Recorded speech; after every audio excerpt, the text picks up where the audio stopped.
Wow! Tambalan ni na Janine at Jericho. Papatok kaya? Funny. Inaabangan na.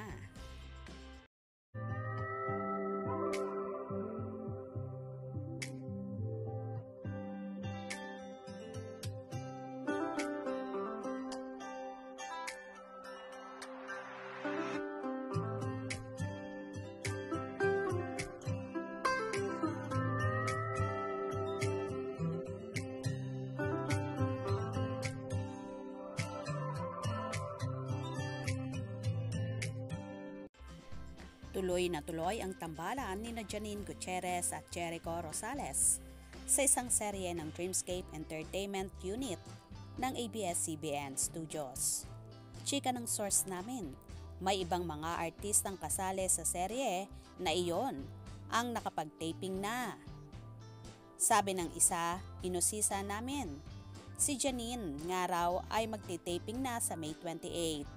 Yes, kasama rin sa seryeng iyon si Jody Santa Maria. Ayaw magkwento ng source namin ng mga detalye sa istorya ng serye, pero exciting daw yon. Sigurado daw na magugustuhan ng mga fanay ang tambalang Jericho Janine. Actually, marami nga sa mga fan ni Janine ang sobrang excited na at hindi na makapaghintay sa tambalan nila ni Jericho. Wow! Mukhang maganda nga ang magiging tambala ng dalawa na pareho ngang award-winning actress at actor. Paniguradong papatok na naman ito sa mga manonood, lalo pat matagal-tagal na ring hindi napapanood si Janine after nga ng serye nila ni Zanjo Marudo ang Dirty Linen. Kaya naman so excited na ng mga fanay sa proyektong ito na pagbibidahan nga ni na Janine at Jericho. Hindi pa man inilalabas ang buong detalye tungkol dito.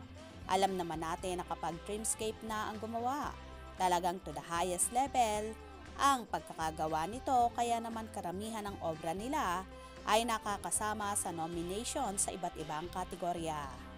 Sa wakas, mapapanood ng muli si Janine na matagal ding hinintay ng kanyang mga supporters.